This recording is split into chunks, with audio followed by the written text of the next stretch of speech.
नमस्कार। अब बृहस्पति आते हैं इन द 10th हाउस, दशम स्थान पे। देखिए, सबसे पहले मैं कंट्रोवर्शियल सब्जेक्ट को टच करूंगा, 10th हाउस का बृहस्पति। इससे पहले हम देख लें कि 1 2 3 4 5 यहाँ दूसरे स्थान पे और छठे स्थान पे, तो ये 2 4 और 6 ये तीनों घर पे दृष्टि है। तो 10th हाउस बृहस्पति, ये मकर राशि हटा देता हूँ मैं। बृहस्पति 10th हाउस में दशम स्थान पे। अब बहुत सारे पहले भी मेरे चैनल पे कमेंट्स आए हैं कि एक जीव या प्रोफेशन के लिए, करियर के लिए 10th हाउस में बृहस्पति अच्छा नहीं माना जाता है। अब इस बात को फिर आप अपने एक्सपीरियंस से, क्योंकि किताब से पढ़ना एक बात होती है और उसको एक्सपीरियंस से को रिलेट कीजिए, बल्कि जब किताब की बात आ रही है वहाँ भी रखूँगा। ज्योतिष रत्नाकर किताब उठाइए, उसमें साफ साफ दिया हुआ है कि जिस व्यक्ति के फर्स्ट हाउस लग्न में या दशम स्थान पे बृहस्पति हो या सूर्य हो, ऐसा व्यक्ति अपने कुल खानदान में बहुत नाम करता है। फिर से रिपीट कर देता हूँ, लग्न में या दशम स्थान पे सूर्य या बृहस्पति हो, ऐसा व्यक्ति अपने कुल खानदान में काफ़ी नाम करता है और काफ़ी कुल राइज करता है। तो ये ज्योतिष रत्नाकर में देवकी नंदन सिंह की बुक है, किताब है, 1927 में लिखी गई थी। काफ़ी ज्ञानी व्यक्ति थे, उनका ज्योतिष में ज्योतिष रत्नाकर हमेशा से रेफर किया जाता है।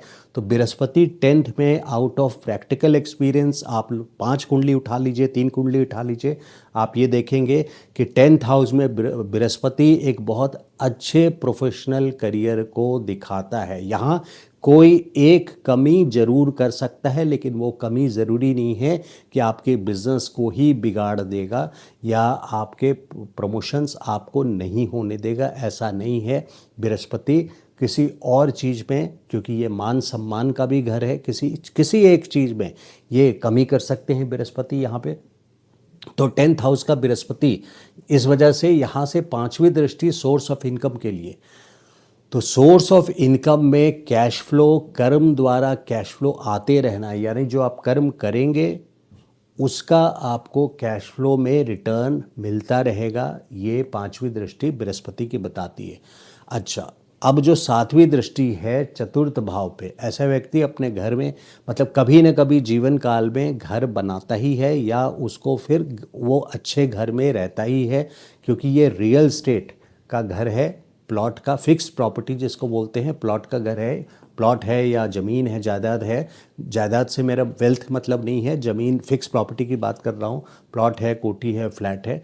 तो बृहस्पति जब गोचर में भी चौथे भाव से गुजरते हैं या चौथे भाव को जब भी देखते हैं, यानी 7वें से देखते हो या 12वें घर से देखते हो गोचर के, तो भी उस पर्टिकुलर एक ईयर में कोई ना कोई रेनोवेशन, इंटीरियर डिज़ाइनिंग या एडिशनल प्रॉपर्टी लेना या प्रॉपर्टी की प्लानिंग बहुत टाइम से आप कर रहे हैं, तो गोचर का गुरु बृहस्पति आपको उस पर्टिकुलर 1 ईयर में वो सपना आपका साकार करता है। तो जिसके जन्म कुंडली में ही दशम स्थान पे बृहस्पति हो और चौथे भाव को देख रहा हो, ऐसे व्यक्ति को का प्रॉपर्टी भी मिलता है और प्रॉपर्टी, उसका जो घर होता है वो काफ़ी बड़ा होता है।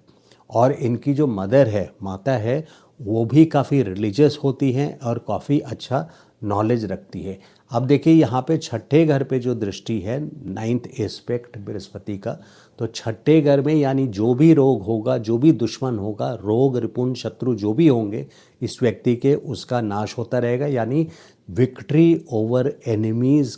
हमेशा इस व्यक्ति को कोर्ट केसेस में भी जल्दी कोई हरा नहीं सकता, क्योंकि बृहस्पति की दृष्टि अगर कभी भी पड़ रही है, सेकंड हाउस से भी 1 2 3 4 5 दृष्टि पड़ रही है छठे भाव पे, तो भी ऐसे व्यक्ति को लिटिगेशन में, कोर्ट केसेस में कोई हरा नहीं सकता। अब देखिए, ये जो बृहस्पति की बात हो रही है, ये युति या दृष्टि के बिना हो रही है। अगर बृहस्पति वीक है, यानी कभी मान लीजिए कंबस्ट है, रेट्रो है, या इसके अलावा कोई राहु के साथ ग्रसित है, या तो राहु के साथ युति है, तो गुरु चंडाल बन जाता है। तो इस तरह के युति से मॉडिफाइड ना हो, यहाँ पे सिर्फ और सिर्फ बृहस्पति की बात हो रही है, इस बात को कुंडली में ध्यान रखना है। तो 10th हाउस का बृहस्पति जो है, अब यहाँ पे अगर सूर्य भी आ जाए तो ऐसा व्यक्ति बहुत सम्मानित प्रतिष्ठित व्यक्ति होता है। एक एग्जाम्पल दिया आपको, और काफ़ी अच्छा रिस्पेक्ट सोसाइटी में कमांड भी करता है और अपने प्रोफेशन में काफ़ी राइज करता है। तो बृहस्पति रोग स्थान को भी हील करता है और 10th Brihaspati is very good for career and professional life. तो बुकिश नॉलेज को आप अवॉइड कीजिए कि बृहस्पति अगर 10th हाउस में आ गया है तो ये रिस्ट्रिक्शन है कि बृहस्पति अब आपका यहाँ बुरा करेगा ही, यानी आपको प्रोफेशनल करियर में नहीं राइज करने देगा। इस बात को आप 4 और कुंडली उठा करके देख लीजिए आपके अलावा, और उनकी लाइफ को स्टडी कीजिए, खास करके जो मिडिल एज के लोग हैं, यानी 40 प्लस जो लोग हैं, 40 से 60 के बीच में जो लोग हैं, उनकी लाइफ को स्टडी कीजिए कि उनका प्रोफेशनल करियर कैसा रहा है। तो मैंने हमेशा देखा है कि सूर्य या लग्न में हो या 10th में हो या बृहस्पति लग्न या 10th में हो, ऐसा व्यक्ति प्रोफेशनल लाइफ में काफ़ी अच्छा राइज करता है।